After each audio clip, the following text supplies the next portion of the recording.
नारायणाय परिपूर्ण गुणार्णवाय विश्वोदय स्थितिलयो नियतिप्रदाय ज्ञानप्रदाय विबुधातुरसुप्तदुःख सत्कारणाय वितताय नमो नमस्ते।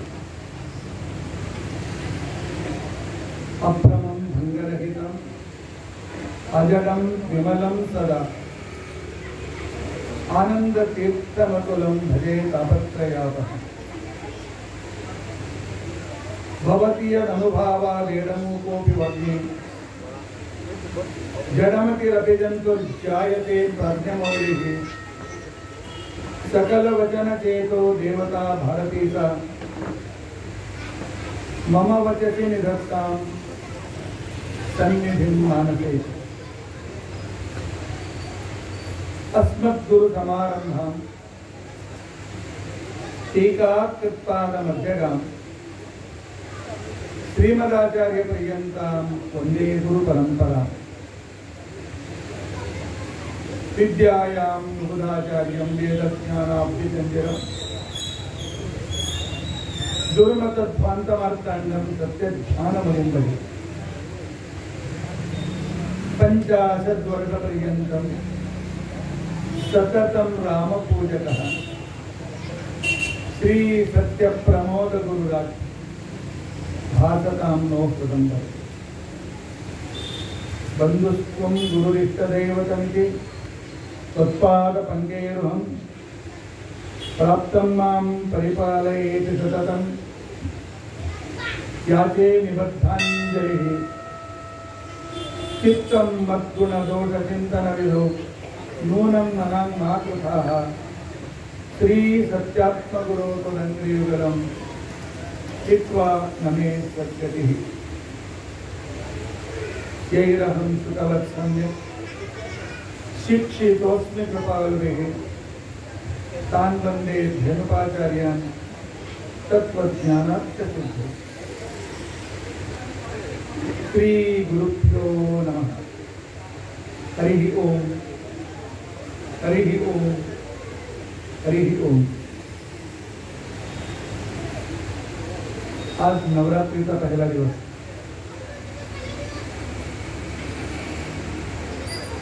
नवरात्रि नवरात्रि नवरात्रीचा उत्सव। पण आम्ही रात्री कुठे काम करतो? पूजा होम हवन सर्व दिवसा करतो। 9 दिवस पूजा कशाला नाव ठेवला नाही? नवरात्री असा नाव कशाला ठेवला गेला? अर्थात हे उत्सव दुर्गा देवीची पूजा, दुर्गा देवीचा उत्सव आहे। महालक्ष्मीचे 3 रूप आहेत, श्री भू दुर्गा। आणि दुर्गा काळी सरस्वती असे सुद्धा 3 रूपाचा व्यवहार केला जातो। त्याच्यामध्ये दुर्गा जे महालक्ष्मीचं रूप आहे, तीच महालक्ष्मी सरस्वतीच्या रूपाने, पार्वतीच्या रूपाने आणि अन्य शक्तीच्या रूपाने व्यक्त होते। पण मुख्यतः दुर्ग म्हणजे कष्ट। संसारात येणारे जितके कष्ट आहेत, जितके संकट आहेत, त्या सर्वांना संस्कृतमध्ये म्हणजे दूर दूर पळवणारी देवता दुर्गा। आमचे सगळे दुर्गांना दूर करणारी, पळवणारी दुर्गा। म्हणून ह्या नवरात्रीमध्ये मार्कंडेय पुराणात येणारी दुर्गा सप्तशती च्या पारायण, कथावाचन, प्रवचन एका विशिष्ट संदर्भात केला जातो. पण जेव्हा मी दक्षिणात जातो तिथे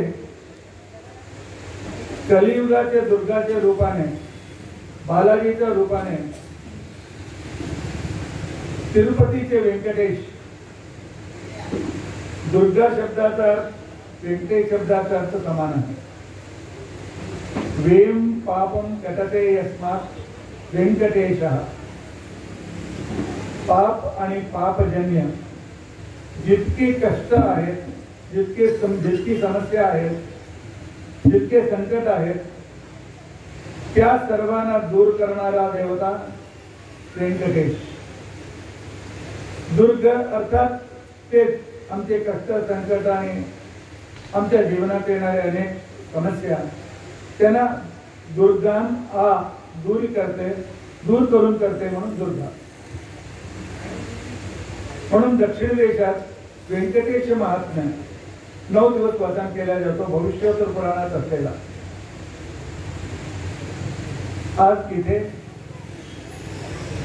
आमचे उमादेवीचे व्यवस्थापकाने दुर्गा सप्तशतीवर बोलण्यासाठी विषय दिला आहे. खरं म्हणजे हा विषय फार मोठा आहे. 700 श्लोक त्या ग्रंथात आहेत. पण तरी सुद्धा आमचे ग्रंथ असे आहेत, संक्षेप विस्ताराभ्याम. संक्षेपाने सुद्धा मी सांगू शकतो, विस्ताराने सुद्धा सांगू शकतो. आणि ही दुर्गा सप्तशती मार्कंडेय पुराणातल्या 80 अध्यायाचा नंतरचा भाग आहे. 78 ते 80 असा विभाग आहे. आणि त्याच्यामध्ये 3 विभाग आहेत. पहिला विभाग आहे मधुकैटभ विनाश. दुसरा भाग आहे महिषासुर विनाश.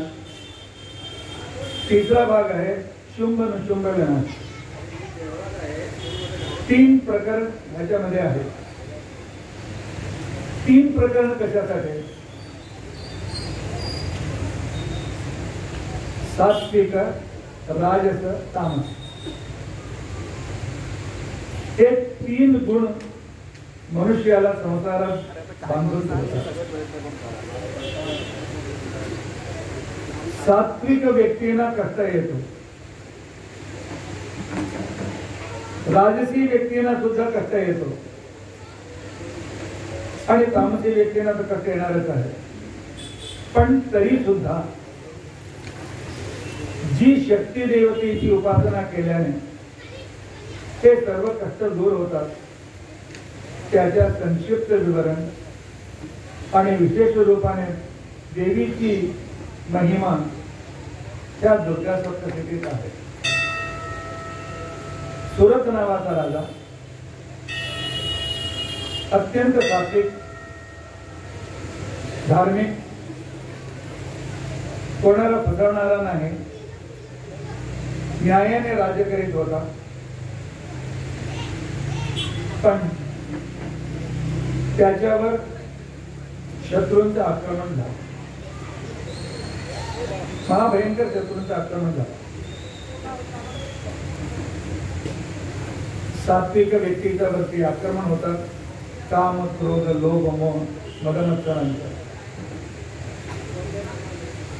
हे बाहेरचे नाहीत, आमच्या आतचेच आहेत. बाह्य शत्रूंना आम्ही त्यांच्या जोडी युद्ध करू शकतो, पण आंतरिक शक्ती जे असतात ते आम्हाला न कळत आमच्यावर आक्रमण करीत असतात. सुरत राजाची अवस्था अशीच झाली. त्याचे आंतरिक मंत्री त्याला फसवले. नंतर प्राण वाचवण्यासाठी त्याला आपला राज्य सोडून जावा लागला आणि तो जात एक आश्रम घेतला त्याने ते मेधा नावाचे एक व्यक्ती त्या आश्रमाचे मुख्य व्यक्ती होते.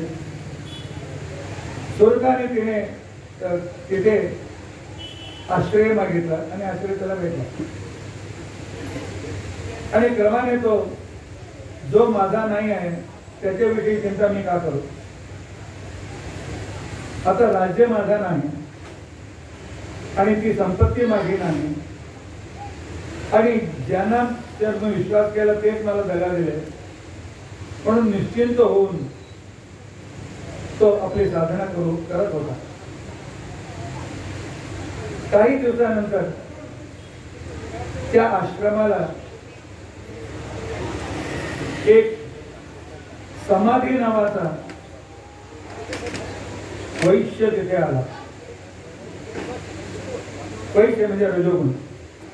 आता पैसे कसे कमवायचे, पैसे जास्त कसं करायचं, पैशांचा व्याप कसा वाढवायचा, हा रजोगुणाचा स्वभाव आहे. पहिल्यांदा काम, त्याच्यानंतर क्रोध, त्याच्यानंतर बुद्धिविनाश. म्हणूनच श्रीकृष्णाने स्पष्ट सांगितलेलं आहे की काम येश क्रोध येता रजोगुण समुद्भवा.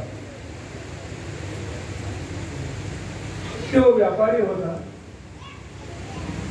व्यापार करीत करीत असताना त्याला सुद्धा त्याचे ढगालेला बंधूने बायको मुले सर्व मिळून त्याला घरातून हाकून दिले. तो सुद्धा आला त्या मेधा नावाचा ब्राह्मण आश्रमात. दोघे वार्ता करीत होते. पण हा समाधी विचार करायचा, माझी बायको कशी आहे, माझे मुले कसे आहेत, आता सुखी आहेत की नाही, आता माझ्याशिवाय ते दुःखी होत आहेत का, हे सर्व चिंता करीत होता. त्यावेळी सुरताने सांगितलं, अरे ज्या व्यक्तीने तुला घरातून हाकलले, ज्या व्यक्ती तुला दूर केले, त्यांच्याविषयी त्याला चिंता कशाला करतो. समाधी सांगतो, नाही रे, ती माझी बायको, तो माझा मुलगा, आता त्यांनी मला देश करून बाहेर हाकला, पण तो माझे आहेत ना. अरे ज्यांनी तुला तिरस्कार केला पण तरी सुद्धा त्यांचा विचार करतो.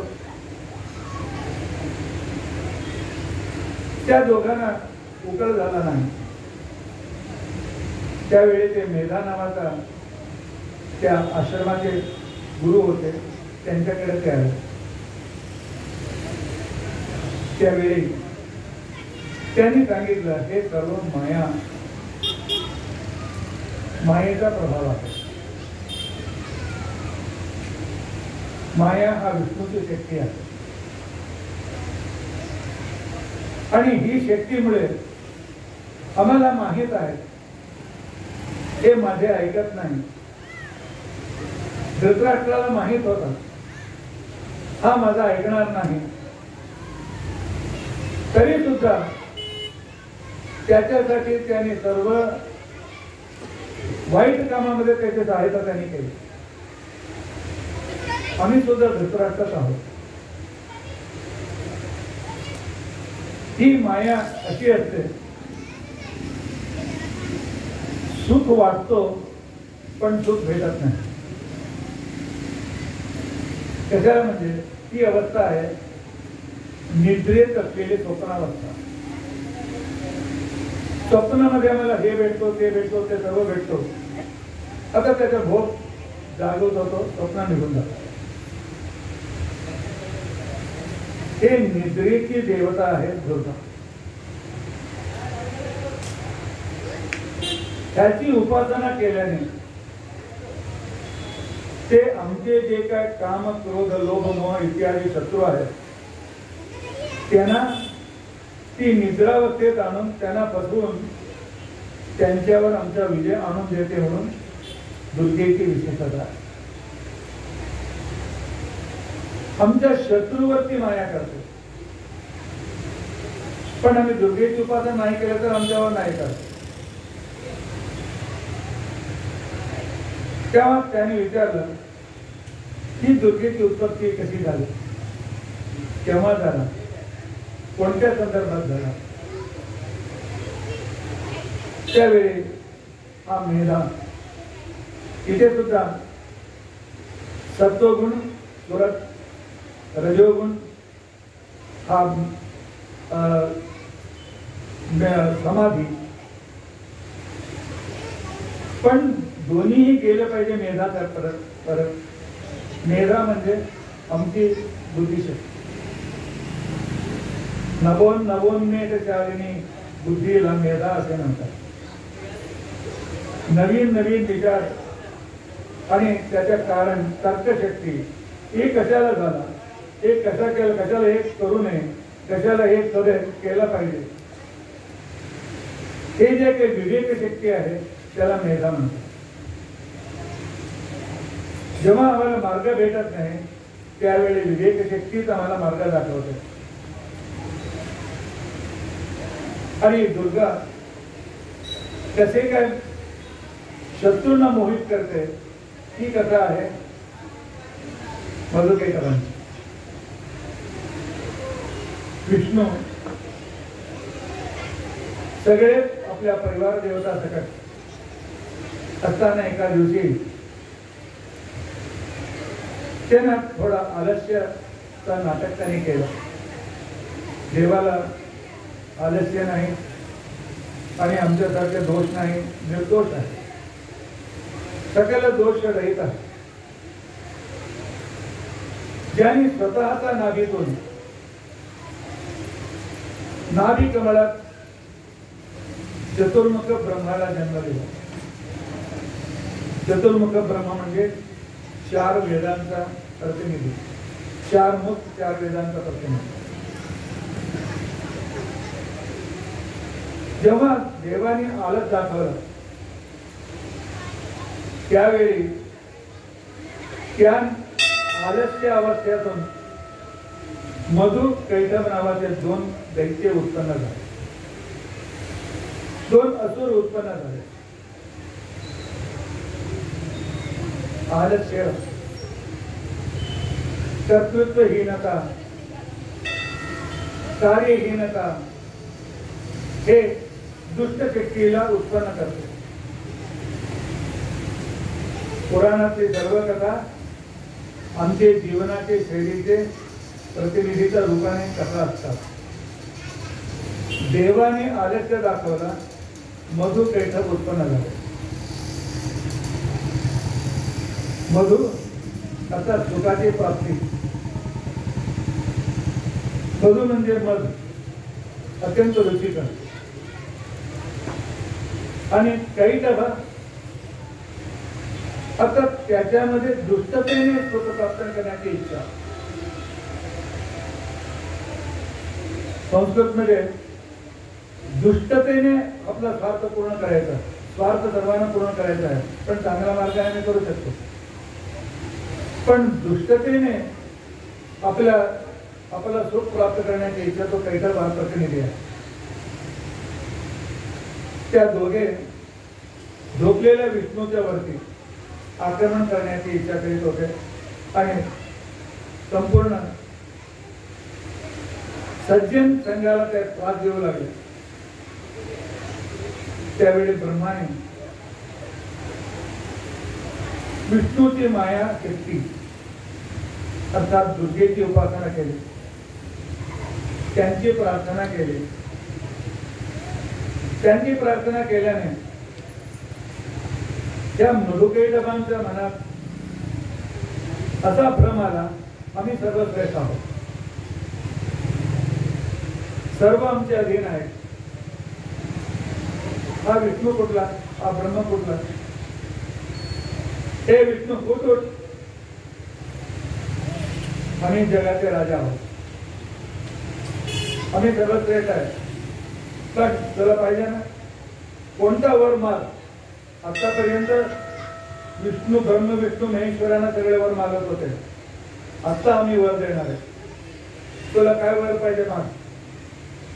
तीच भ्रमावस्था. आता मधुकैटभांना भ्रमित केली दुर्गाने. त्याने विष्णूच्यावर आक्रमण करण्याच्या ऐवजी भ्रमाने मी मोठा आहे, माझे ते सर्वांना मी देऊ शकतो, मी सर्वश्रेष्ठ आहे, दुर्गा शत्रूंच्यावर असं भ्रम आणून देते. विष्णू जागा झाला. क्षणात त्याला माहित झाला अवस्था कशी परिस्थिती काय आहे म्हणून. वर देता का? मधुकैटभाने देतो. तुम्ही दोघांना मला मारायचं आहे, माझ्याकडून तुम्हाला मरण कसे प्राप्त होतो तसा वर मला द्या. वर द्यायला सांगितलं मधुकैटभाने आणि विष्णूने वर मागितला. तुमच्या वर मला करायचं आहे, कसे करू केव्हा करू आणि तुम्ही कसे मारणार. ते संभ्रमात पडले. आमच्यावर उलट झाला. जसे भस्मासुराचा संदर्भात आम्ही ऐकतो. शंकराने भस्मासुराला वर दिला, कोणाच्या डोक्यावर हात ठेवला तर तो मरून जाईल, जळून जाईल. तो शंकराच्या डोक्यावर हात ठेवायला निघाला. केव्हा तर आमची कडून तयार झालेली शक्ती आम्हाला खाऊन जाते. पण मधुकैटभाने विचार केला तर त्याच्याकडून मृत्यूतून पार कसे व्हायचे. त्यांनी सांगितलं सभोवती पाणी क्षीरसमुद्र, कुठेही सुकलेलं स्थळ नाही, पाणी विरहित स्थळ कुठेही नाही. त्याने सांगितलं विष्णू, तू जिथे कोरडा भाग आहे त्या कोरडा प्रदेशात तू आम्हाला मारू शकतो, त्याच्याशिवाय आम्हाला तुम्ही मारू शकणार नाही. विष्णूने केलं. उठला तो, त्या दोघांना पकडला, आपला स्वतःचा मांडीवर घेतला. पाणी इथे नाही, इथे नाही, आणि आपल्या मांडीवरच त्यांना दोघांना त्यांच्या समोर केला. अर्थात दुर्गा उपासना ज्यामुळे शत्रू भ्रमित होते आणि त्यानंतर शत्रूंचा विनाश होतो, हे सात्विक गुणाच्या संदर्भात विस्ताराने आम्ही आज त्याचं चिंतन करू शकतो. आता राजस चिंतन. काम येश क्रोध येश, रजोगुण समुद्र. रजोगुणाचा राजस गुण, रजोगुण. त्यावेळी असुरांच्या इथे एक महिषासुर नावाचा असुर उत्पन्न झाला. महिषासुर उत्पन्न झाल्यानंतर संपूर्ण जगाला त्रास देऊ लागला. जिथे जिथे कृत्रिमता आहे तिथे तिथे जगाचा विनाश आहे. जिथे स्वाभाविकता आहे तिथे चांगला पण असतो. जिथे स्वाभाविकता आहे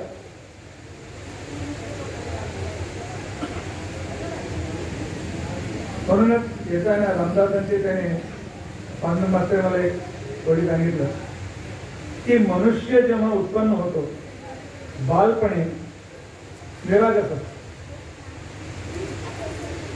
पण जेव्हा आशा संबंध संगत येते, संघात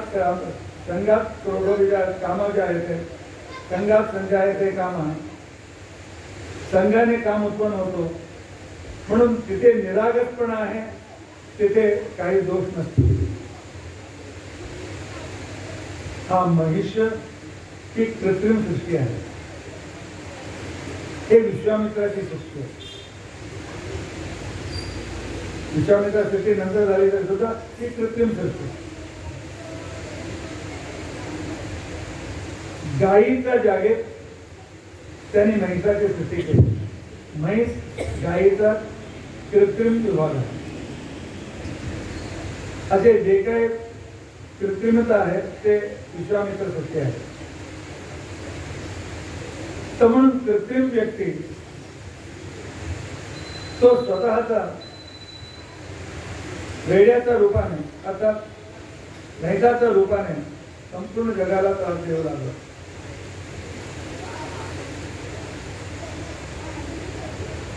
संपूर्ण जगाला त्रास देणाऱ्या एकाकडे, संपूर्ण जगाला उपकार करणारे दुसरीकडे. असुर देव हा विभाग आहे. असुषु एव रमन्ते इति असुरा. स्वार्थी, स्वतःच्या सुखासाठी जगाला, संपूर्ण देशाला सुद्धा.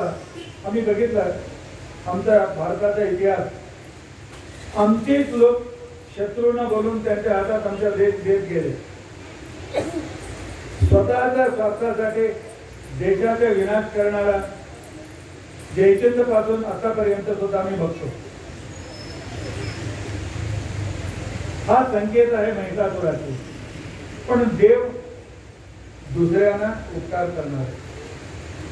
देव शब्द दोन व्युत्पत्तीतून आलेला आहे. द्योतनाद्वा दानाद्वा देवाचा. देव शब्दाची उत्पत्ती अत्यंत तेजस्वी द्योतनात आणि दानात, संपूर्ण मनुष्याचा समाजाला उपकार करणारे ते देव. म्हणूनच आमच्याकडे मातृदेवो भव, पितृदेवो भव, माते सारखी उपकार करणारी कोण भेटते आम्हाला.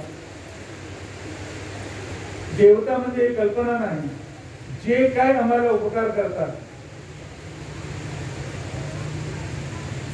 तिथे सगळे येतात, देवीला नमस्कार करतात. दगड आहे, हे काय करतात? त्या दगडातून आम्हाला काय होणार आहे? नाही, हे दगड नाही, प्राणप्रतिष्ठापना झाली. प्राणप्रतिष्ठापना करणाऱ्याने साक्षात देवीला इथे बसवलेलं आहे. म्हणून दगड काला आम्हाला काय करत नाही, पण इथे असलेली देवी आमचा उपकार करते. ती शक्ती आम्हाला उपकार करते. सर्वांना अनुभव येतो म्हणून आम्ही वारंवार इथे येऊन नमस्कार करतो. देवता उपकार करण्यासाठी. म्हणून पाऊस देणारी देवता इंद्र आणि पाणीच्या रूपाने आमच्या तृप्त करणारा देवता वरुण आणि आमच्या वस्तूंचा खाण्यासाठी योग्य बनवण्यासाठी सजवणारी देवता अग्नी. सगळे देवता आमच्या उपकारक आहेत. इतकंच नाही, डोळ्याने बघतो, या डोळ्यात सूर्य आहे म्हणून आम्ही बघू शकतो. नाकात अश्विनी देवता आहेत म्हणून आम्ही सुगंध दुर्गंधाचा अनुभव करू शकतो. जीभ मध्ये वरुण आहे म्हणून जीभ सर्वदा ओला असतो. जीभ सुकला, डॉक्टर सांगितलं तर गेला. वरुण आमच्या तो इंद्रियाचं संरक्षण करतो. असे आमच्या शरीरातले 24 तत्व जे आहेत, सर्व 24 तत्वांना नियमन करणारे 24 देवता आमच्या शरीरात आहेत आणि संपूर्ण जगात 33 कोटी देवता आहेत. आम्हाला हिणवणारे अनेक लोक आहेत. तुम्ही दगडाची पूजा करता, तुम्ही वृक्षाची पूजा करता, झाडाची पूजा करता, तुम्ही पाण्याची कलश पूजा, पाण्याची पूजा करता. काय तुम्हाला विचार बुद्धी नाही का? नाही, त्याने एकच सांगितलं पाहिजे, दगडच्या शिवाय तुमचं घर होतो का? दगडाचा उपकार तुमच्यावर आहे की नाही सांगा. दगड आहे म्हणून खुर्चीवर बसलेले आहे. खुर्चीत माती असलं तर खुर्ची बसत आत जातो. कलश पूजा, पाण्याची पूजा करतो, त्याच्याला आमच्या शरीरात 60% टक्का पाणी शरीरात आलं, कमी झाली, डिहायड्रेशन, माणूस मेला. पण म्हणून देवता, वरुण देवताचे उपकार नाही का आमच्यावरती? जठराग्नी, आम्ही जे खातो हजम करणारी देवता अग्नी. म्हणूनच आयुर्वेदामध्ये अजिर्णातील अग्निमांदी असे म्हणतात. अर्थात उपकार करणारे देवता आणि अपकार करणारे असो. आणि हा संघर्ष अनादि कालापासून येत आहे, मध्यकाला सुद्धा होता, आत्ता सुद्धा आहे. चांगलापणा आणि वाईटपणाचा संघर्ष रोज आम्ही टीव्हीत बघतो, पेपरमध्ये बघतो, आमच्या जीवनात सुद्धा अनुभव करतो. दुष्ट व्यक्ती दुष्टता करण्यासाठी प्रयत्नशील असतात आणि चांगले व्यक्ती दुसऱ्यांना उपकार कधी करावा विचार करीत असतात. महिषासुराचा जेव्हा उपद्व्याप जास्त झाला, सगळे देवता ब्रह्म विष्णू महेश्वरांच्याकडे आले. ब्रह्म विष्णू महेश्वर हे देवता आहे आणि संकेत सुद्धा आहे. सृष्टी, स्थिती आणि विनाश. प्रत्येक वस्तू उत्पन्न होतो आणि आपला जे काय कर्तव्य पूर्ण करतो, एक दिवस तो निघून जातो. सृष्टी, स्थिती, लय हे तिन्ही हा आमच्या जीवनाचं सत्य आहे. मनुष्य जन्म घेतो, 50, 60, 100 वर्ष आयुष्य किती आहे, जगतो, आपला कर्तव्य निभावतो, एक दिवस निघून जातो. सृष्टीची देवता आहे ब्रह्म आणि संपूर्ण स्थिती संरक्षणाचे देवता आहे विष्णू आणि उपसंहार करणारी देवता आहे शंकर. हे तिन्ही अत्यंत आवश्यक. मध्ये काही अज्ञानी लोकांनी, कुतंत्री लोकांनी, मी वैष्णव आहे, मी शैव आहे, मी श्रेष्ठ, तुम्ही कनिष्ठ, शैव, वैष्णव आणि जास्त पंथ, हे झगडा लावणारे जे आहेत ते अज्ञानी आहेत, स्वार्थी आहेत. आम्हाला तिन्ही शक्ती पाहिजे. अनेक देवता लोक विचारतात, दुसरे मताचे लोक विचारतात, आमच्याकडे बघा एकच देवता आहे, तुमच्याकडे विष्णू आहे, ब्रह्मा आहे, मारुती आहे, गणपती आहे, दुर्गा आहे, कोणाकडे जातात? कोण तुमच्या संरक्षण करणार? इकडे जाऊ की तिकडे जाऊ, तिकडे जाऊ की इकडे जाऊ? त्या भ्रमात तुम्हाला एक देवता निष्ठता येत नाही. तुमच्या हिंदू धर्म म्हणजे काय हे मूर्खांचे असे सांगणारे, प्रचार करणारे तुम्हाला सुद्धा माहित आहे, सर्वत्र आमच्या प्रभूचे आहे. पण असा नाही.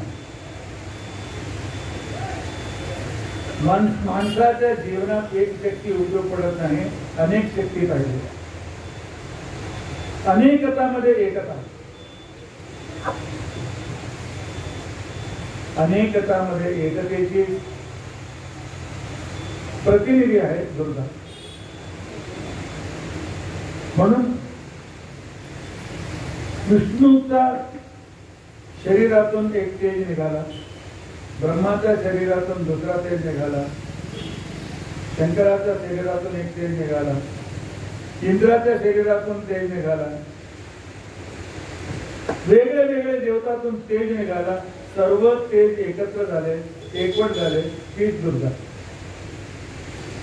सप्तशतीमध्ये असा वर्णन आहे.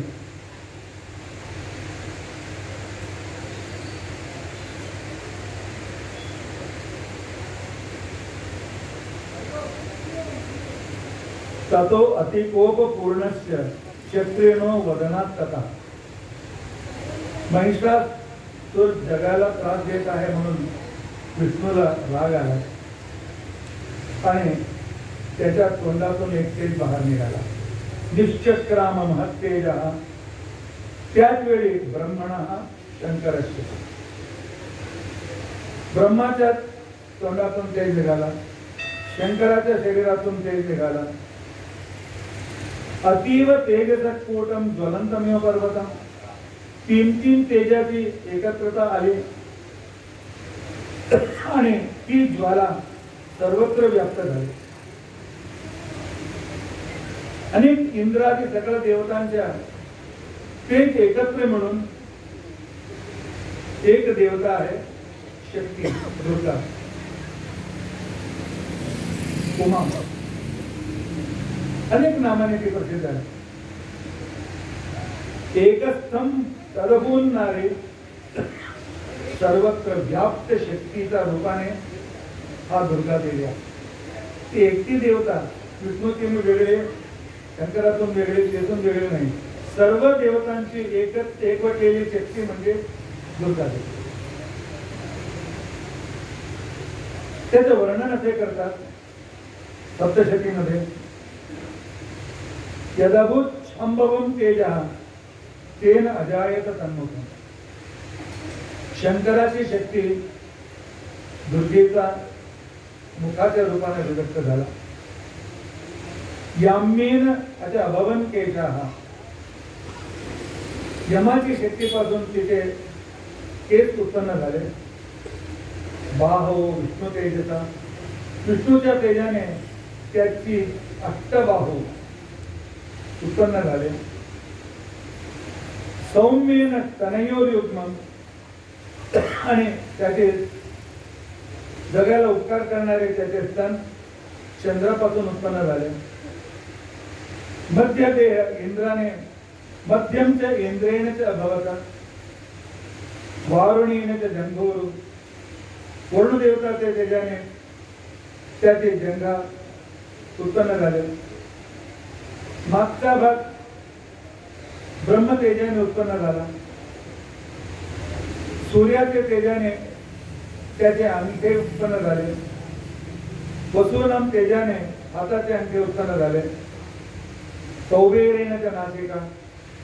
कुबेराच्या तेजाने त्याचे नाक उत्पन्न झाले. तस्यात् तु दंता संभूता. प्रजापतीच्या तेजाने त्याचे नाक, तिचे नाक. पावक तेजसा नयन तृतीय. 3 डोळे अग्नीच्या तेजाने उत्पन्न झाला. त्याचे विस्ताराने सांगितले अग्नीचं हे अग्नी म्हणून हे अवतार कशाला, हे अवयव कशाला, फार जास्त वेळ पाहिजे. अन्येषां चैव देवानां संभवत तेजसां सेवा. सगळी देवतांची पूजा एकत्र करायचं असेल तर दुर्गेची, देवीची पूजा करा. हा सप्तशतीचा आहे.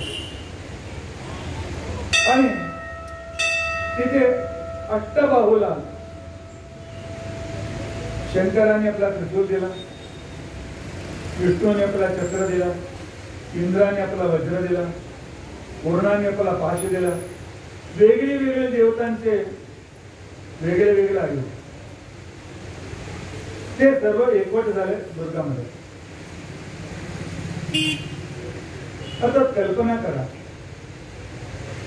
दुर्गेची पूजा करीत असताना मनात आले पाहिजे सर्व देवतांची पूजा आम्ही एकत्र करीत आहोत. शक्ती पूजा अर्थात सर्व देवतांच्या एकत्र पूजा. म्हणूनच श्रीकृष्णाने सर्व देवता माझेच आहेत हे दाखवण्यासाठी विश्वरूप दर्शन दिला. ब्रह्मानमीशम कमलासनस्थम. सगळे देवता तिथे स्वीकारले. अर्थात आमच्याकडे ही देवता कनिष्ठ, ही देवता मोठ्या, त्या देवताची पूजा करू नका, तुमची देवता कनिष्ठ, आमची देवता श्रेष्ठ, हे अज्ञानाचा मूळ आहे. सगळी देवता सगळ्या शक्तीने सर्वेषां नामदा एकैव. एकच देवाचे अनेक नाम आहेत आणि सर्वत्र आहे. हा सिद्धांत रोज पूजा करीत असताना आमच्या मनात येणं अत्यंत आवश्यक. आणि देवता शक्ती त्या दुर्गेच्या रूपाने विभक्त झाले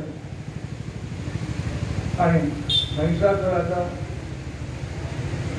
आणि त्या काळीचा दुर्गेचा घनघोर युद्ध झाला. विस्तार रूपाने वर्णन येतो, त्यांची वार्तालाप येतो. त्याच्यासाठी कमीत कमी 7 दिवस पाहिजे. त्याच्यामध्ये रहस्य काय आहे, वार्तालाप मध्ये असलेले सूचना काय, आम्हाला सूचना काय भेटते, तो त्या दृष्टीने महिषासुराचा विनाश झाला. हा दुसरा भाग. आणि या संदर्भात एक जाणणं अत्यंत आवश्यक आहे. माणसाने एकच विधान पकडून ठेवू नये.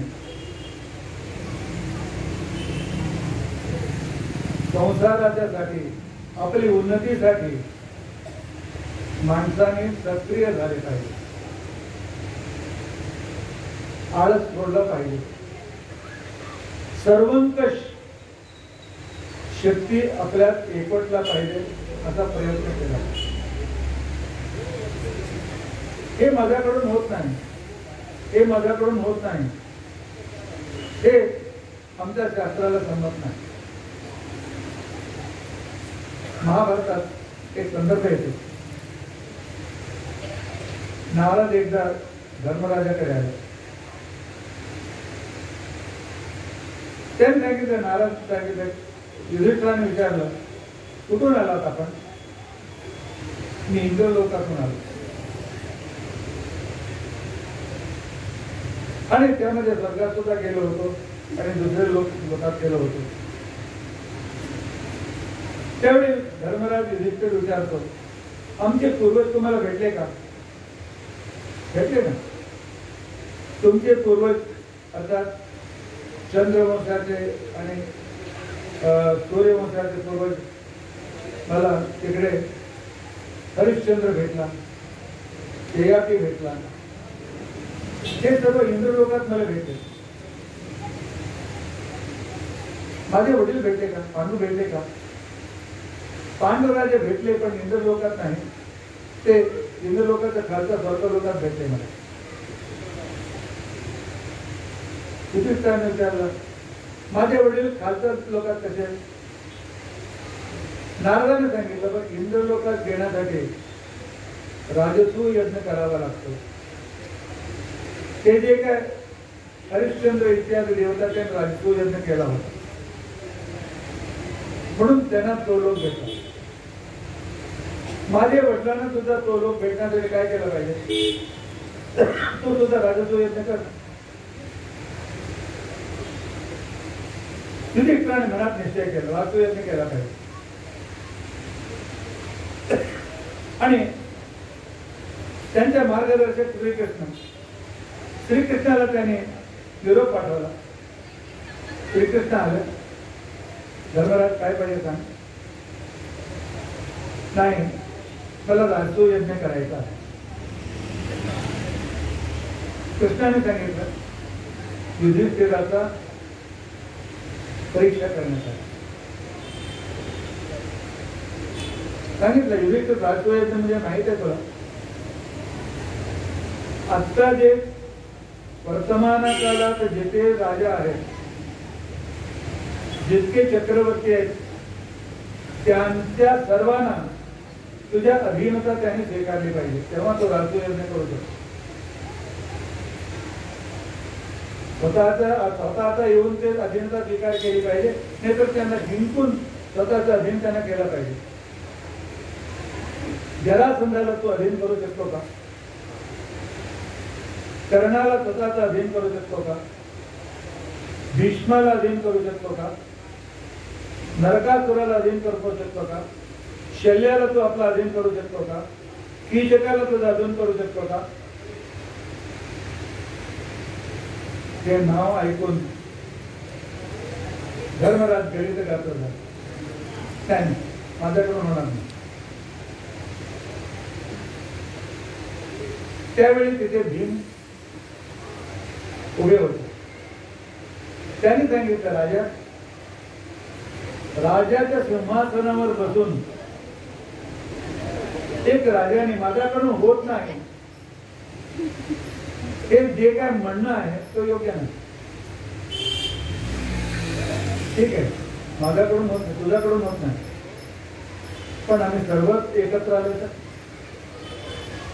आणि कृष्ण सर्वांच्या विजयी जरासंधाला सुद्धा हरवणारा, त्याची सहायता भेटलं तर. अर्थात भीमाला इतकं सांगायचं होतं की माझी शक्ती सीमित असेल तरी सुद्धा दैव शक्तीची सहायता मला आहे. मी प्रयत्न करतो, देवावर विश्वास ठेवून मी प्रयत्न करतो. असा जो व्यक्ती विचार करतो तो क्रियाशील होऊ शकतो. आम्ही सांगतो की इम्पॉसिबल शब्द डिक्शनरीतून काढून टाका म्हणून नेपोलियनने सांगितलं म्हणून. त्याच्या पूर्वी भीमाने सांगितलं. भीम सांगतो असंभव नाही. जेव्हा एकाकडून असंभव असेल तर 4 लोक म्हणून तो संभव करू शकतो. देवाच्या शक्तीने संभव करू शकतो, देवीची अनुग्रहाने संभव करू शकतो. होत नाही हा शब्द साधकाला केव्हाही सोबत नाही. मला मोक्ष प्राप्त होऊ शकत नाही, देव भेटत नाही. नाही म्हणजे बसला तिकडे, प्रयत्न करतो. त्या जन्मात नाही झालं तर देव पुढच्या जन्मात आमच्या त्याच्या पुढच्या क्लासमध्ये घेऊन जातो. नेहा अभिक्रमणाचे असते प्रत्यवायू नवी देतो. अभिक्रमणाचे ते नाही, देव आमच्या शक्ती वाढवीत जातो. एक दिवस तो संभव होतो. तो म्हणून इथे महिषासुराचा विनाश असंभव नाही, संभव आहे. सर्व शक्ती एकत्र आल्याचा हे त्या संदर्भात तिथे त्यांना दाखवायचं आहे. महिषासुराचा विनाश झाला, पण हे असुर जे आहे, दुष्टशक्ती जी आहे, टेररिस्टला कितीही मारा परत दुसरा टेररिस्ट उत्पन्न होतो. परत आपल्या डोकावर काढतो. त्यावेळी शुंभ निशुंभ नावाचे, जसा पुढे आम्ही त्याच्या याचं वर्णन येतो, रक्तबीजाचं, ज्याच्यात रक्त पडला तिथून तो नवीन उत्पन्न झाला. असे दुष्ट शक्ती आज गेली, परत येणार नाही. परत समस्या येणारच. समस्येच्या शिवाय मनुष्याचं जीवन नाही. आज समस्या संपल्या, आराम होता नाही, परत दुसरी समस्या येते. पण त्या समस्याच्या समोर गेलं पाहिजे. शुंभ निशुंभ उत्पन्न झाल्यानंतर आता परत काय करायचं? त्यावेळी विष्णूने सांगितलं, माझी शक्ती दुर्गेकडे जा. ती दुर्गा जगात जितकी शक्ती आहे ती सर्व शक्ती दुर्गेचे इथे एकवटलेले आहे. त्याचे वर्णन तुम्हाला सर्वांना माहित आहे. या देवी सर्वभूतेश विष्णु मायेति शब्दिता नमस्ते नमस्ते नमस्ते नमो नमः. हा स्तोत्र जे आहे रोज म्हणा, रोज चिंतन करा. म्हणजे आमच्यामध्ये अनेक देवता असून सुद्धा एक देवतेची एक विशेषता जी आहे ते एकत्र पूजा करण्याचा जो संदर्भ आहे ते संदर्भ मी इथे बघू शकतो. या देवी सर्वभूतेषु विष्णु माया, विष्णु शक्ती. विष्णु शक्ती म्हणजे संरक्षक शक्ती, स्थिती करणारी शक्ती. ही देवी आहे, ही भगवती शक्ती आहे. म्हणून तिला नमस्कार करतो 3 वार. पहिला पूज्यता म्हणून, दुसऱ्यांदा काही पाहिजे म्हणून, तिसऱ्यांदा त्याच्याशिवाय मला दुसरी गती नाही म्हणून, तिसऱ्यांदा 3 वार सांगितल्याने तो निश्चित. म्हणून प्रतिज्ञा करताना सुद्धा 3 वार प्रतिज्ञा करायचा आमच्या शास्त्रात सांगितलेला आहे. 3 त्रिवार सांगितल्याने तो निश्चित. म्हणून नमस्तस्मै नमस्तस्यै नमस्तस्यै नमस्तस्यै नमो नमः. या देवी सर्वभूतेषु चेतना इत्यभिधीयते. माणसामध्ये चेतना आहे, चैतन्य शक्ती आहे. आमच्या शरीर सुद्धा पंचमहाभूताने उत्पन्न झालेला आहे आणि हा दगड सुद्धा पंचमहाभूताने युक्त आहे, पण त्याच्यामध्ये चैतन्य नाही, आमच्यामध्ये चैतन्य आहे. दुर्गा सप्तशती आम्हाला सांगते की तुम्ही सर्वदा उत्साही राहा. चैतन्य हा जिवंत लक्षण आहे.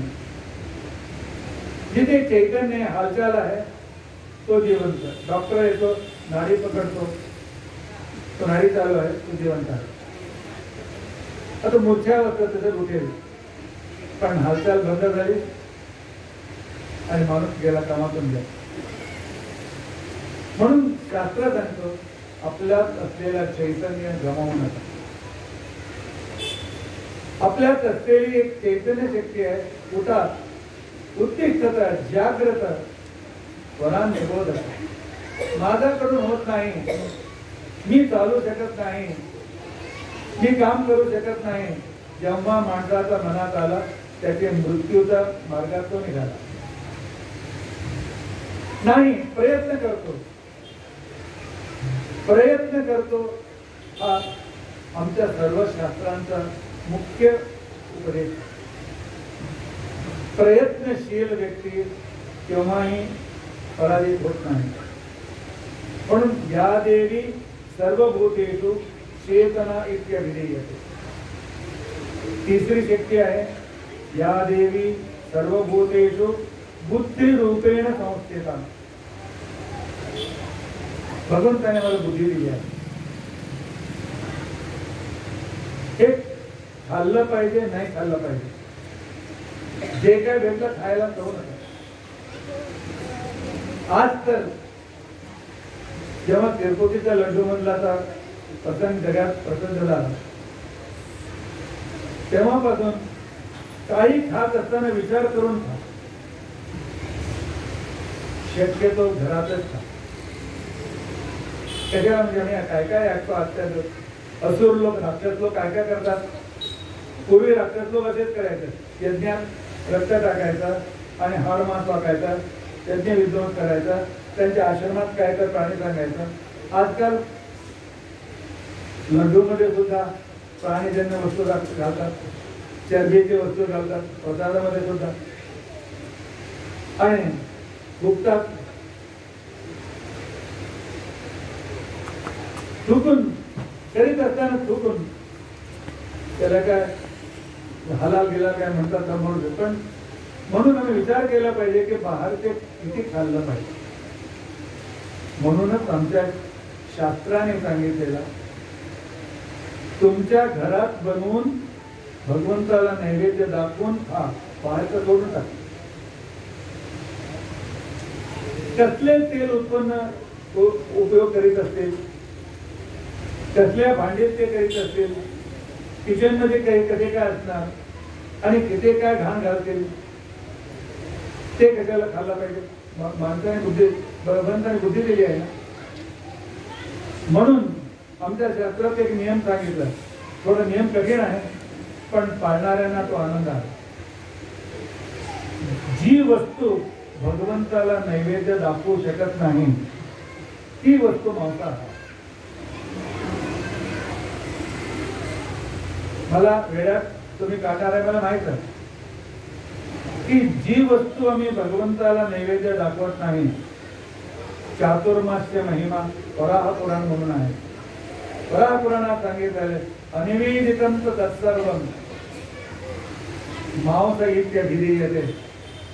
भगवंताला नैवेद्य न दाखवणारा जे काय वस्तू, वेफर घ्या, कुरकुरे घ्या, ते सर्व मांसाहार असतात. म्हणून शुद्धाने आंघोळ करून अत्यंत काय तर स्तोत्र म्हणत तयार केलेली वस्तू, ती वस्तू किती पवित्र असते. आज मनाची विकृती, माणसांची दुष्ट भावनेकडे प्रवृत्ती, स्वार्थाकडे प्रवृत्ती, त्याचं कारण आहे आम्ही घरात आजकाल जे काय स्वयंपाक आम्ही बंद केला, सगळं पार्सल घरी येतो. अन्न, अशुद्ध अन्न मनाची संपूर्ण आमची शक्ती हिरावून घेतो. 2 मिनिटात एक कथा सांगतो. जेव्हा धर्मराजाला राज्य प्राप्त झाल्यानंतर सुद्धा त्याला संशय आला की मी हिंसा करून राज्य प्राप्त केला, हा सिंहासन माझे पितामहांना मारून, गुरुंना मारून, भावाला मारून, त्यांच्या रक्ताने माखलेला हा सिंहासन आहे, त्याच्यावर मी बसत नाही. कृष्णाने सांगितलं नाही, दुष्टांना मारणं हा पवित्र काम आहे. आणि दुष्टाच्या बाजूने जे होते चांगले व्यक्ती असते ते सुद्धा दुष्टाच आहेत. आता काय मायांचं अन्यादेव अभिचार. कृष्ण तू माझा हत्याचा मुलगा आहे, काय कर तू माझ्या बाजूनच बोलला. कृष्णाने तेव्हा सांगितलं एक काम कर, शत्रू पक्षात असलेला व्यक्ती जो आमच्या शस्त्राने अस्त्राने घायाळ झालेला आहे, मरणाचा नाही, ती व्यक्ती जेव्हा तू ते जो युद्ध केला, धर्मयुद्ध केला आणि पांडवाने जे राज्य जिंकलं, धर्माने जिंकलं, असे तो व्यक्ती सांगितलं तर तो आहे होकार म्हणतो का शत्रुपक्षाचा व्यक्ती. हो ठीक आहे, तर भीष्माचार्याकडे उत्तरायणासाठी वाट बघत आहेत. ते अजून 52 दिवस ते जीव धरणार आहेत, त्यांच्याकडे जाऊ. भीष्माचार्याकडे आले. 52 दिवस संपूर्ण शांती पर्व, अनुशासन पर्व जीवनात एकदा वाचा. Encyclopedia of all streams. ज्ञानाचं किती ज्ञान अजून येणार आहे ते सुद्धा आहे, आलेलं आहे ते सुद्धा सर्वत्र. महाभारत फक्त नाही वाचतो, पण अनुशासन पर्व, शांती पर्वाचं अध्ययन करा. त्याच्यामध्ये मोक्ष धर्म पर्व अत्यंत अद्भुत. पिन ड्रॉप सायलेन्स, सर्व एकत्र बसून ऐकत होते. त्या विशिष्ट संदर्भात 52 दिवस संपले. भीष्माचार्याने आता पुढे मी बोलू शकत नाही म्हणून विश्रांत झाले. सगळे विचार करीत होते, एकदम शांतता. त्यावेळी एका व्यक्तीचा म्हणून हसू ऐकला.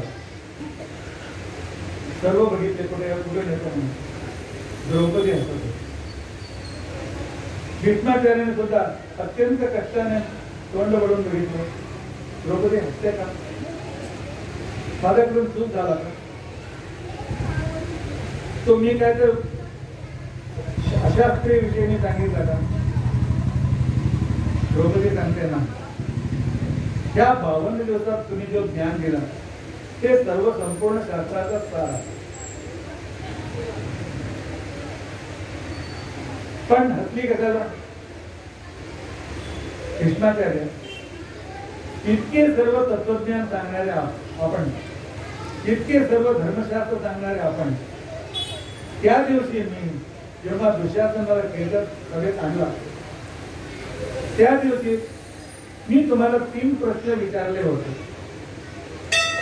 पहिला प्रश्न, युद्ध हे व्हॅलिड आहे का? युद्धामध्ये हरलेले जिंकलेले हे मनोरंजन आहे की हे युद्ध आहे, व्हॅलिड युद्ध आहे का? दुसरा प्रश्न, धर्मराजाने स्वतःला पणाला ठेवून स्वतःला तो हरवून गेला. स्वतःला जो हरलेला आहे तो परत घडू शकतो का? नंतर त्याने मला पणात ठेवला, म्हणजे मला पणात ठेवलेले व्हॅलिड कधी असतो, शास्त्राने ग्रहित कसा होऊ शकतो. आणि तिसरा की मला हे दासी म्हणून खेचत आणलेले आहे. भारतीय संस्कृतीमध्ये स्त्री केव्हाही कोणाची दासी नाही. बालपणी त्याचे अभिभावक वडील आहेत, तारुण्यात नवरा आहे आणि वृद्धाप्यामध्ये मुले आहेत. ते अनाथ नाही, ते दासी होत नाही, अनाथच दासी होते. ते दासी म्हणून मला खेचून कधी आणलं. माझे नवरे जिवंत आहेत, माझे मुले आहेत. 3 प्रश्न मी तुम्हाला विचारला होता, पण तुम्ही काय सांगितलं? द्रौपदी, मला काही सुचत नाही का? तुझा नवरा धर्मराज ज्ञाता आहे, त्याला तुझ्या त्यावेळी ही तुमची बुद्धी, ही न्यायप्रियता, हा विवेक, हा उपदेश कुठे गेला होता? भीष्माचार्याने सांगितलं, अत्यंत अद्भुत प्रश्न तुझा आहे. बरोबर जिथे हात ठेवला पाहिजे त्या नसावर तो हात ठेवला. त्यावेळी दुर्योधनाचा घराचा दुष्ट अन्न खाऊन, दूषित अन्न खाऊन, त्या अन्यायांचं अन्न खाऊन मी सुद्धा सर्व विसरून गेलो होतो. विवेक शक्ती माझी व्यवस्थित नव्हती.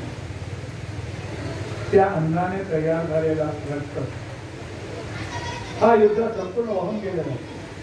तर माव सुद्धा सुटून गेलेले आहे. म्हणून ओरिजिनल भीष्म म्हणून मी तत्वज्ञान सांगण्यासाठी मी तुझ्या पुढे आहे.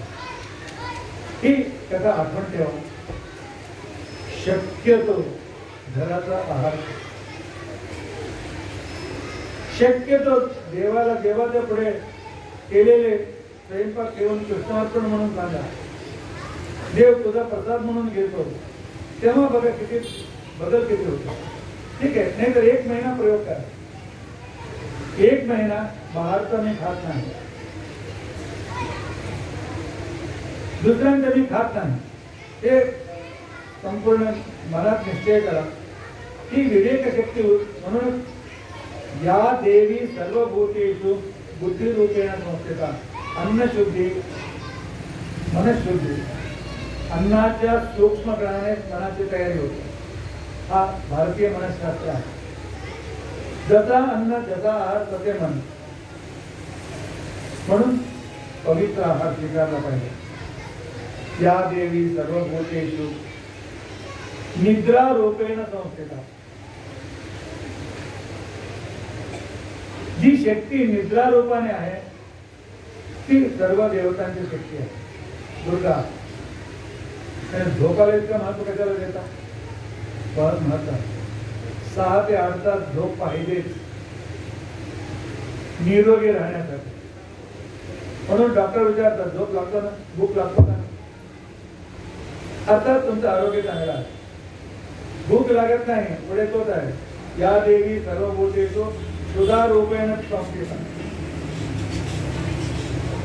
भूकाचे रूपाने, भूक आणि निद्रा देवाने दिली आहे. मोठा उपकार आहे. हे दुसरं चमक मध्ये सुद्धा आहे. अग्नींच्या, निद्राच्या, वस्तूंच्या, लोहांच्या, हिरण्यांच्या, लोहांच्या, सर्व वस्तू देवाने जी वस्तू दिली आहे आमच्या उपकारासाठी. देवाने झोप दिली म्हणून दुसऱ्या दिवशी आम्ही विश्रांत घेऊन दुसरा काम करू शकतो, नाही तर नाही. देवाने भूक दिली आहे म्हणून दुसरा वस्तू घेतो, चैतन्य, नवीन चैतन्य येतो. नाही दिला तर देवाचा उपकार स्मरण करा म्हणून आज स्तोत्र. या देवी सर्वभूतेषु छाया रूपेण संस्थिता. फार अद्भुत विचार आहे. जी सावली, आमची सावली जी आहे ही देवी शक्ती. कशाला म्हणजे आमची सावली कोण? आमची सावली भागवत सांगतो भगवान. जसं आमची सावली आमच्याकडून दूर होत नाही, दिसत नसेल, दिसण्यासाठी प्रकाश दुसऱ्याकडून आला पाहिजे तेव्हा दिसतो, पण सावली असतेच. त्याला प्रतिबिंब भाव असे म्हणतात. भगवद्गीतेत त्याला प्रतिबिंब भाव म्हटलेले आहे. आमचा बिंब आहे भगवंत. बघा, त्या आकाश योगातून आम्ही जमिनीत आलो. माणसाचा जन्म कसा काय होतो की देव ज्याचा कर्म संपला आता जन्म घेतला पाहिजे. गरुड पुराण सांगते त्याला देव त्या जीवाला ढगात ठेवतो. तो ढगाचे पाणीच्या रूपाने शेतात किंवा कोणत्याही झाडाच्या खाली तो पडतो आणि तो जीव बीजात प्रवेश करतो. तो बीज फळ आणि धान्य रूपाने अभिव्यक्त होता. त्या धान्यात जीव येतो. तो धान्य खाल्ल्याने पुरुषाच्या मध्ये वीर्याची उत्पत्ती होते आणि त्या वीर्याच्या मार्गाने तो आईच्या गर्भात वाढतो. हा 5 जो स्टेप आहे. एक जीव आईचा पोटात येण्यासंदर्भात हा स्टेप मध्ये त्याला यावा लागतो. पण हे घेऊन येताना वडिलांनी घेऊन आले का आम्हाला? आई घेऊन आली? कोणत्याही भाऊ घेऊन आले काय? कोणी संबंधी घेऊन आले नाही, देव घेऊन आले. आम्ही जिवंत असताना 24 तास आमच्या जोडी असणारा तो आमचा बिंबरूपी भगवानच आहे. त्या देवी छाया रूप. तर एक विषयामध्ये फार एक तास 2 तास चिंतन करण्याचे इतका विषय याच्यामध्ये आहे. आणि नंतर हा शरीरातून बाहेर पडलो. हा शरीर अग्निस्वाहा झाला, भस्म झाला. आमच्या जोडीत कोण येतो? आमचे पैसे येतात, आमचे पशु किंवा आमचे कार येतात, आमची बायको येते का, आमचे संबंधी येतात का? शास्त्रशास्त्र कोणी येत नाही. धनानी भूमो पशवच्च गोष्टे नारी ग्रहद्वारे सकात्मशाने देहस्थितायां परलोक मार्गे धर्मानुगो गच्छति जीव एका. हा जीव येताना जाताना आपल्या कर्मानुसार त्या भगवंताच्या जोडीत येतो. आमच्या छायाच्या सावलीच्या रूपाने असणारा तो देव आहे, दुसरे कोणी नाही. जाताना आमचे पैसे बँकमध्येच राहतात, आमचे गाय इत्यादी गोट्यातच राहतात, आमचे कार तिथे ठेवलेले तिथेच राहतात. बायको जास्तीत जास्त आमच्या हिंदूमध्ये स्मशानाला स्त्रिया जात नाही. घराचा ओलांडापर्यंत बायको येते, त्याच्या पुढे येत नाही. आणि मित्र बंधू स्मशानपर्यंत येतात. थोडा ज्या ह्या शरीरासाठी त्या शरीर तुकारता मी किती नाटक केले, किती अन्याय केले, किती पाप कमावलं. हा देह सुद्धा आमच्या जोडी येतो का? नाही, जळून जातो. परलोकात जाता मिळाला फक्त तो भगवंताच आमच्या जोडी येतो. तोच देवी. या देवी सर्वभूतेषु छाया रूपेण संस्थिता. नमस्ते नमस्ते नमस्ते नमो नमः. या देवी सर्वभूतेषु शक्ती रूपेण संस्थिता. शक्ती, ऊर्जा अन्नाने प्राप्त होतो, अनेक वस्तूने प्राप्त होतो.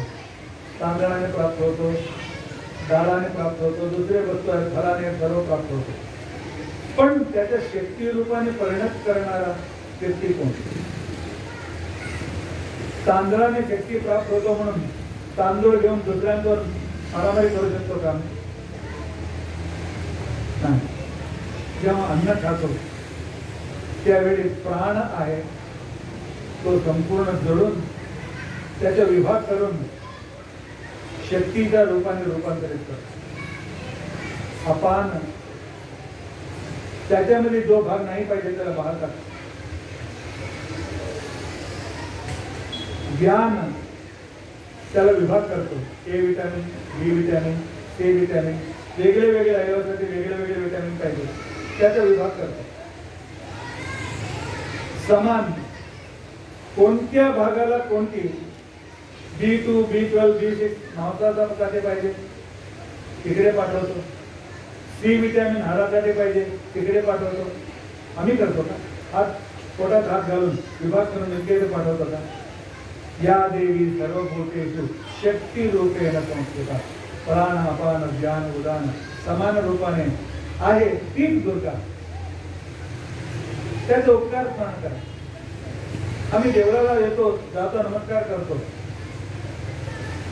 पण फक्त नमस्कार करून जाऊ नये. आमच्या नियम आहे 5 मिनिट बसून नंतर गेला, 2 मिनिट तरी बसा. बसल्याशिवाय वापस गेले त्या दिवसाच्या दर्शनाला महत्व नाही. कशाला बघायला सांगितलं? ही शक्ती मला काय उपकार करते त्याच्यात 2 मिनिटात स्मरण करा.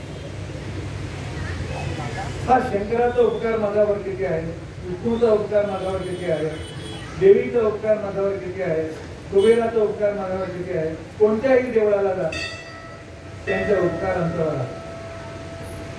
ती शक्ती प्राणप्रतिष्ठापनाने जी शक्ती येते ती शक्ती आमचा संरक्षक आहे. या देवी सर्वभूतेषु कृष्णारूपेण संस्थिता.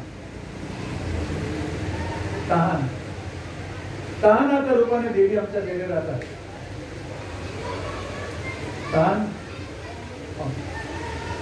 तहान झाला म्हणजे समजा की देह तुम्हाला सांगत आहे पाणी कमी झाली आहे, परत पाणी ह्या शरीराला द्या, नाहीतर डिहायड्रेट होणार. डिहायड्रेट होणार.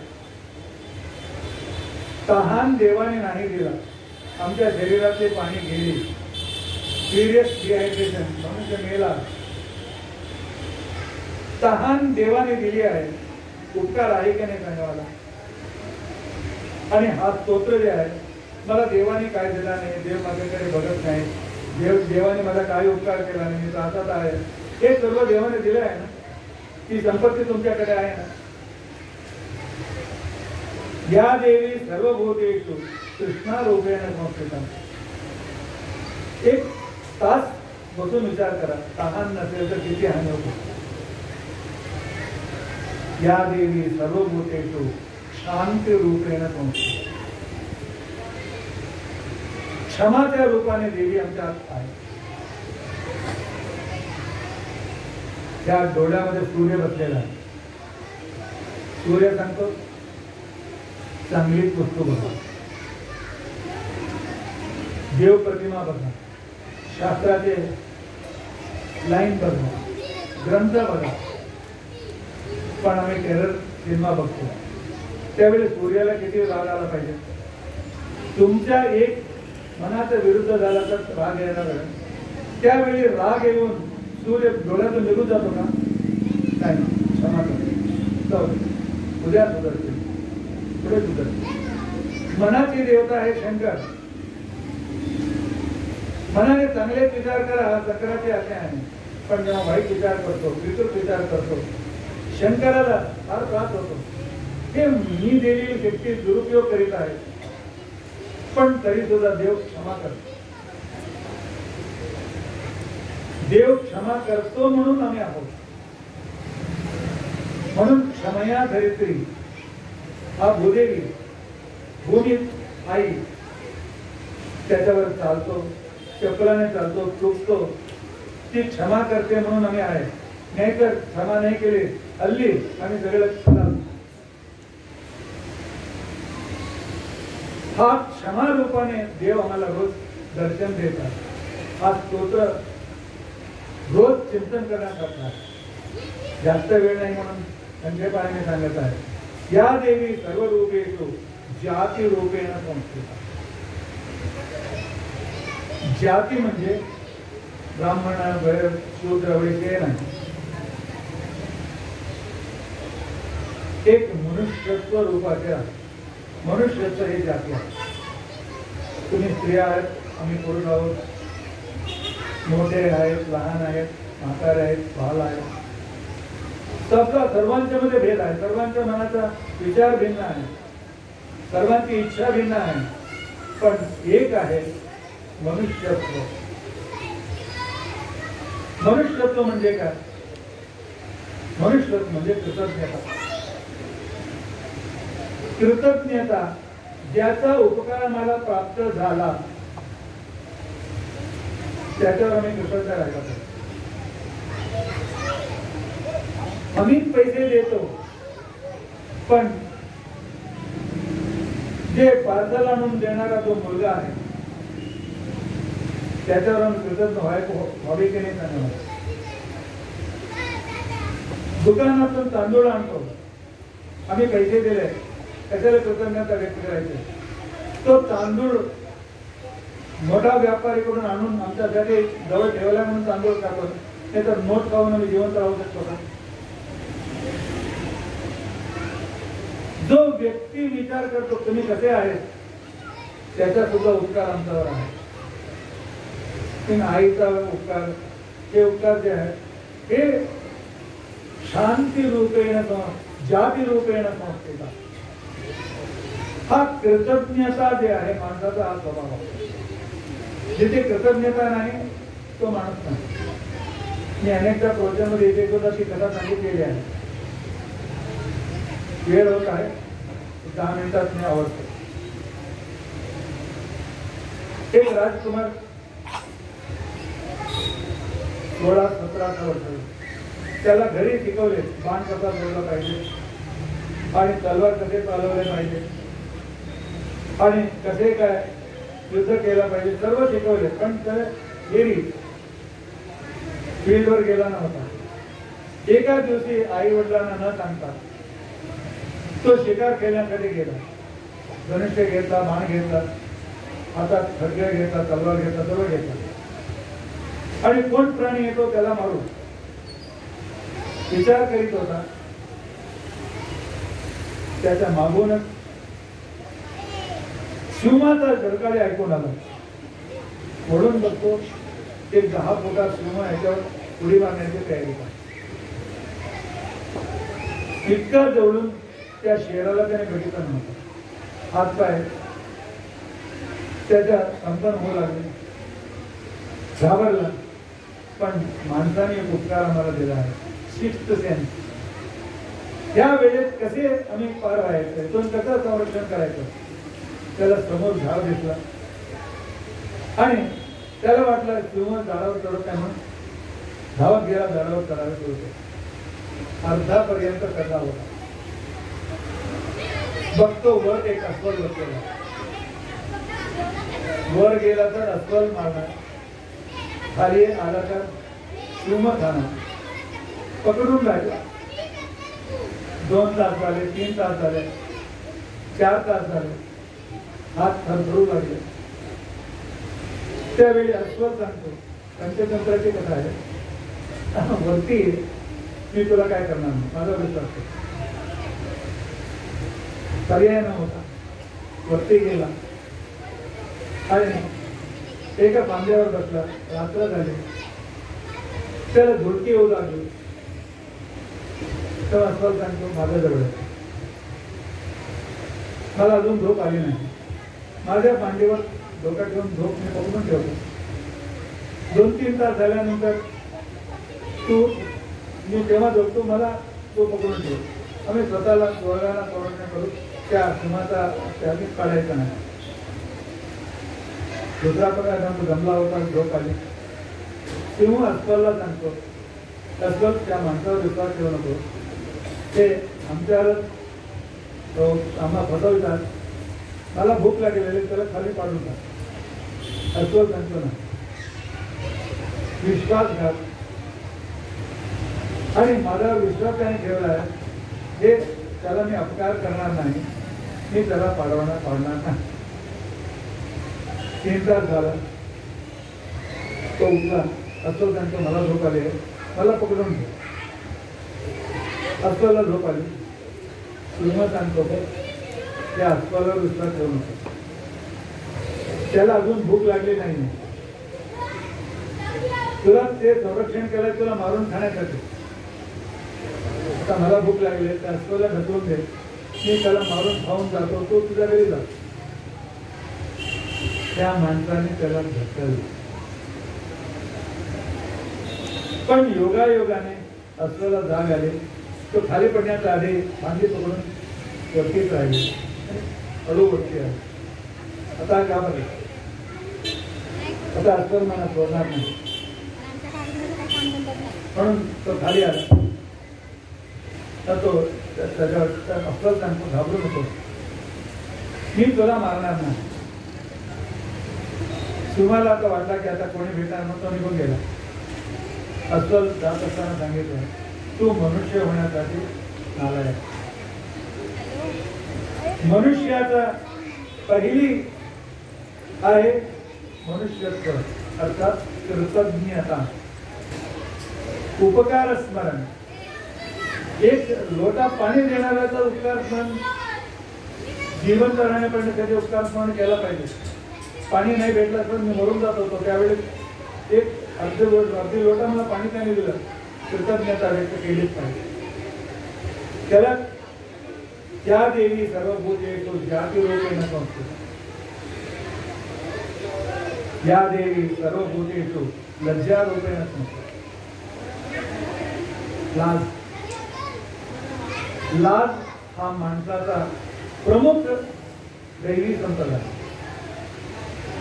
मी दुर्व्यवहार केला तर वडील काय सांगतील, आई काय सांगते, आजूबाजूवाले काय सांगते, हे लाज प्रत्येक व्यक्तीला असलाच पाहिजे. तेव्हा तो दुष्ट काम करत नाही. कोणी काय म्हणू शकत. बिंदास हा मुंबईचा एक जो शब्द आहे, बिंदास शब्द जो आहे, हेच आमच्या जीवनाचा विनाशकारी. मी लेटनी उठल्यानंतर वडील काय बोलतील, ससूर काय बोलतील, सास काय बोलतील, ही मनात ही लज्जा असली पाहिजे. म्हणून कोणताही तुम्ही ग्रंथ घ्या, सीतेचं वर्णन, लक्ष्मीचं वर्णन, दुर्गाचं वर्णन, लज्जायुक्ता म्हणून शब्द येतो. माणसाला लाज वाटली पाहिजे चूक करताना, तेव्हाच तो सुधारतो. आणि जेव्हा लाज सोडून जातो, आमचा पसंत सुरू होतो. या देवी सर्वभूतेषु शांती रूपेण संस्थिता. शांती, समाधान. समस्या येतात जातात.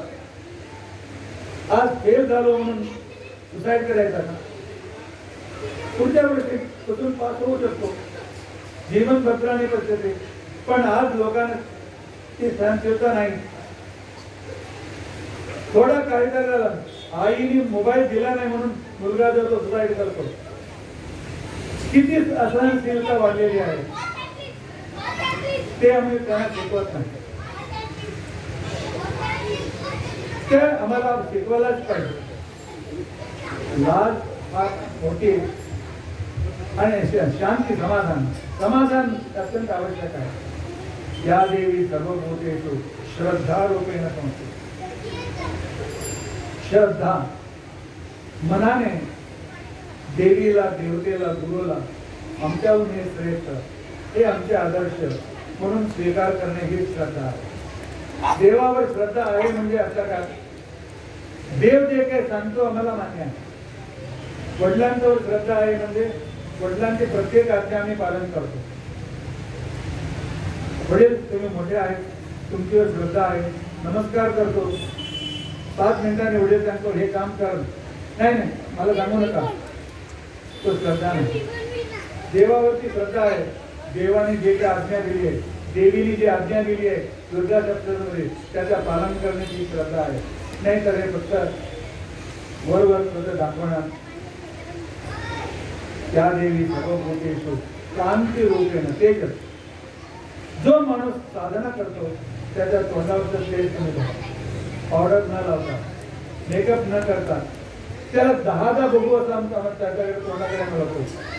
साधनेने शांती येते. या देवी सर्वभूतेषु लक्ष्मी रूपेण संस्थिता. लक्ष्मी म्हणजे चांगले लक्षण, पर्सनॅलिटी. हे पर्सनॅलिटी सुद्धा देवाची देणगी आहे. या देवी सर्वभूतेषु वृत्ती रूपेण संस्थिता. आमचं उपजीवन चालत आहे, 2 वेळी आम्हाला जेवण भेटतो, ते देवाचा मोठा उपकार आहे. हे आम्ही बघितलंच पाहिजे. या देवी सर्वभूतेषु स्मृती रूपेण संस्थिता. स्मरण स्मरण नसलं तर मी काय करू शकतो होता सांग. दुसऱ्या दिवशी बायकोला तू कोण असे विचारलं तर कसं संसार करणार. देवाने स्मरण दिला, उपकार स्मरण करा. त्याचं स्मरण करण्यासाठी 1 तास बसा. ही स्मृती दिली नाही असेल तर मी काय करू शकत होतो. या देवी सर्वभूतेषु दया रूपेण संस्थिता. दया माया आहे म्हणून आज ऑफिसला 10 मिनिटं लेटनी गेलो, नोकरीतून काढून दिला तर नाही, देवाने माणसाला दया दिली आहे. उद्या वेळेवर दया नसेल तर आम्ही जिवंत राहू शकत नाही. या देवी सर्वभूतेषु तुष्टी रूपेण संस्थिता. संतृप्ती तृप्ती. ज्या माणसात तृप्ती आहे तो श्रीमंत, तो कोट्याधीश. उत्तर रामचरित मध्ये एक श्लोक आहे. हा तर उत्तर रामचरित म्हणून नाटक आहे की एका गावात एक संन्यासी येतो. संन्यासी भिक्षा मागून पोट भरतो, एका झाडाखाली झोपतो आणि सर्वांना सांगतो मी आणि राजा दोघे समान आहोत, मी राजाहून श्रेष्ठ आहे. काही लोक हसत होते. कर्णोपकरणी राजापर्यंत ही बातमी पोहोचली. त्यावेळी राजाने त्यांना बोलवलं, आदराने बोलवलं. आपण संन्यासी आहात, त्यागी आहात. मी आम्ही तुम्ही दोघे समान करतो, माझाहून श्रेष्ठ करतो तुम्ही. त्याने सांगितलं वयम्य परितुष्टा वलुकलैत्वं युकुलैः समयः परितोषो निर्विशेषो विशेषः सही भवति दरिद्रो यस्य तृष्णा विशाला मनसि च परितुष्टे कोऽर्थवान् को दरिद्रः. राजा, तुम्हाला जेव्हा भूक लागतो तुमच्या ताटामध्ये 64चा पदार्थ असतो, पण सर्व खाता का? जितका भूक आहे तितकंच खाता. तो मला सुद्धा ओंजळीभर अन्न भेटला, माझा पोट भरतो. वस्तू वेगळे असतील पण पोट भरणं दोघे समान आहे की नाही? पोट भरलं की नको म्हणतात, नुसतं पोट भरलं की नको म्हणतात. आणि तुम्हाला लाखो रुपयांचे कपडे घातल्यानंतर तुम्हाला वाटतो की मी ड्रेस घातला म्हणून. कपडे कशाला घालायचा असतो? एक मर्यादा संरक्षणासाठी, दुसरा थंडीपासून संरक्षणासाठी. मला या जे काय झाडातून कपडे भेटतात, जुने कपडे भेटतात, त्याच्यावर माझा लज्जा संरक्षण होतं, माझा मर्यादा संरक्षण होतो, वलकलाने माझं संरक्षण होतं.